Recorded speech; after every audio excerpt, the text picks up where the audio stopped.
So if you've seen any videos from me on my channel, then you know that I play pretty much exclusively heavy metal, and specifically heavy metal guitar. But over the past few years, I've just been absolutely in love with ambient music, and specifically like ambient piano music. You can think of music from people like Tony Anderson or the Deep Focus Spotify playlist. I've just been really into that really chill ambient. The chiller, the better. Coincidentally, I also have these two synthesizers behind me that pretty much just sit to my right and basically mock me throughout the day because I don't really know how to use them very well, and they also kind of intimidate me with all the buttons and knobs and such. I'm pretty much used to presets. So those sit over there and never really get used. So this video today is pretty much just an excuse for me to force myself to try to incorporate those into my workflow and actually use these really cool synthesizers that I've had for several months now. I think it is appropriate to start this with a quick disclaimer. I do not claim to be either of the following two things. One, an ambient music producer, or two, any sort of piano player. I have pretty much no knowledge of how to play the piano or to produce ambient music, so I'm not really expecting to write anything too great throughout the course of today's video. However, I am looking forward to seeing how the basic songwriting principles that I use in my metal productions kind of carry over to writing ambient music, and to see if I can actually kind of maybe control the dynamics throughout a song that is going to be leaning heavily on some of the same sounds. I will be leaning really heavily on my MIDI keyboard for piano, and then my two synthesizers and any other really cool virtual instruments that I think fit the bill with today's song. Okay, so just a couple more things before we get started actually writing.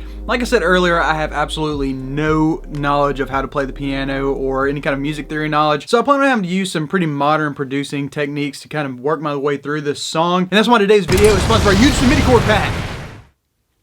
I'm just kidding, the video is not sponsored by anybody. And I want to expand upon what I meant by basic songwriting principles earlier that I use in my metal productions. And that's pretty much just the idea of adding different elements throughout the song to kind of control dynamics, but also you don't want to take away from like the main melodies that are present in the song. And with that being said, I think the first thing I'm going to do is try to find a cool piano melody that I'm going to use throughout the entirety of the song. Okay, so for today's song, we're going to turn to the all-knowing, all-ambient Tony Anderson and his song Under the Heavens. This song is 3.5 minutes, almost 4 minutes long, and it has one piano melody that is present pretty much throughout the entire song. So I want to find something similar to that. Here's a little snippet. That's all you get. I don't want to be copyrighted. Also, check out this sick reflection angle I have going. Anyways, we're going to try to figure something like that out. So let's go ahead and head to the piano now.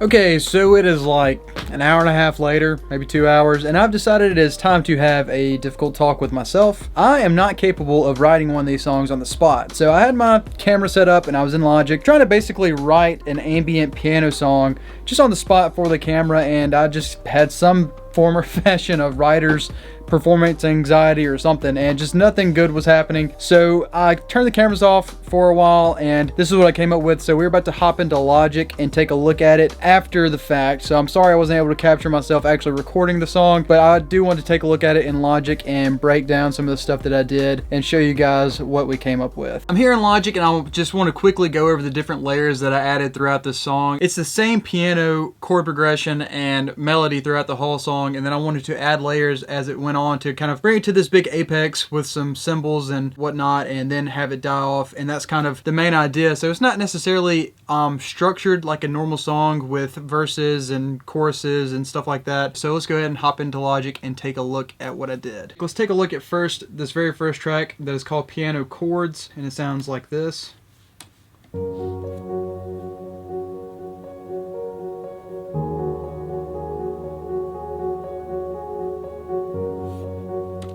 And that goes throughout the entire song, and then I added this piano melody on top of that. I left plenty of room between the melody though, so I could maybe do a counter melody later, which I did, and I will show you that in a minute.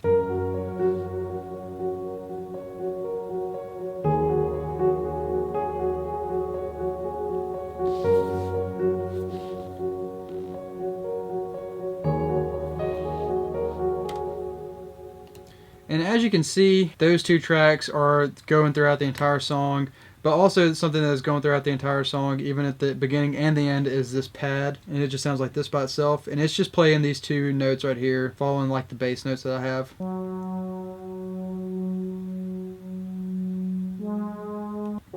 So if you play that with the other tracks.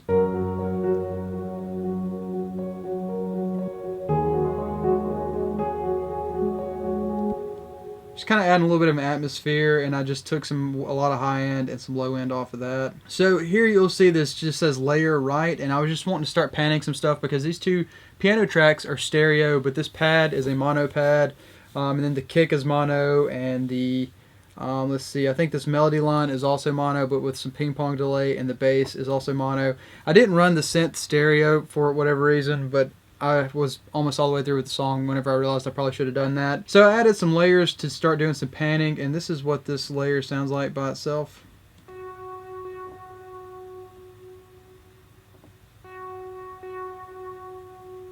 So just a couple of notes, and then it also, but is meant to go with this layer to the left that is going to kind of call back pretty much immediately.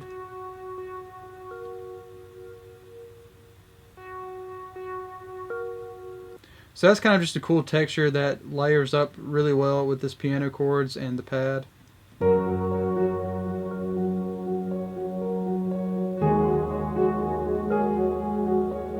You almost can't even hear this one to the right, but I do think it is adding some width. I also wanted to add this just subby kick. This is a kick that was on the Deepmind 12. Pretty much all this, except for the bass line, is the Deepmind, and then the bass is the Poly D. So I figured while I was doing stuff with the synth, I came across a cool kick sound, so I just threw that throughout.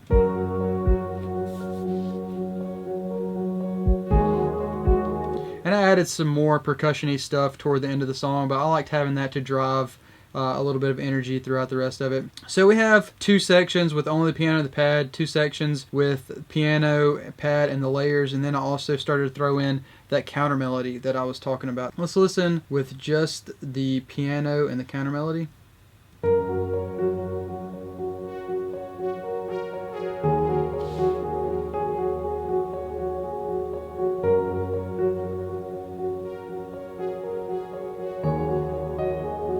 So I think that's pretty cool. It's not like a perfect call and response, but there's definitely two different melodies going on throughout the song. And if you add that with all these different layers, I think it sounds really nice.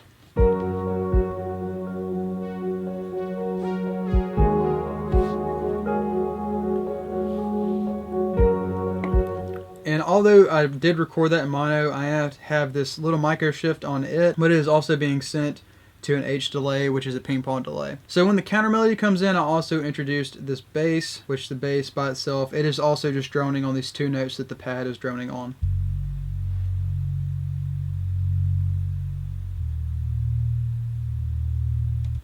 And I have a whole lot of that EQ'd out. This is what it sounds like by itself without the EQ.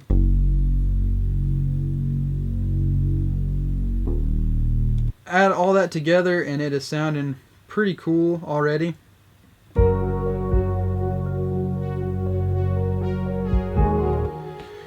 But then I decided I wanted to add another element, something kind of just out of the blue. So I decided to add some orchestral instruments. This is some cellos from BBC Symphonic Orchestra, and they sound like this.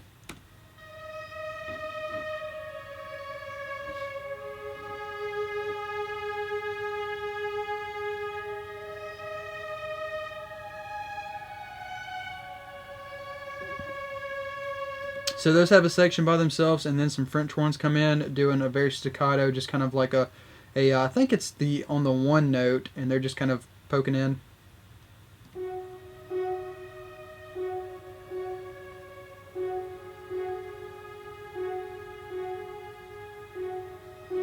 Anyways, they add those orchestral instruments in, and it all sounds like this.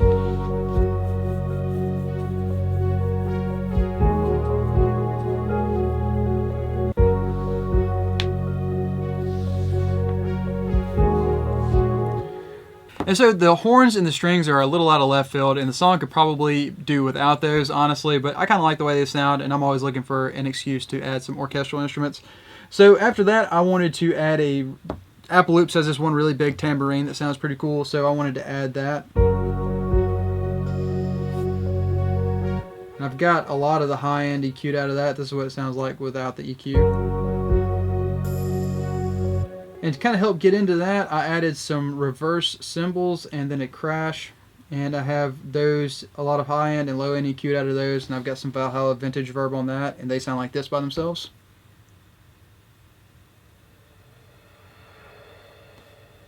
So they're really subtle. It kind of just sounds like a wave of sound going over at that point, but it sounds like this.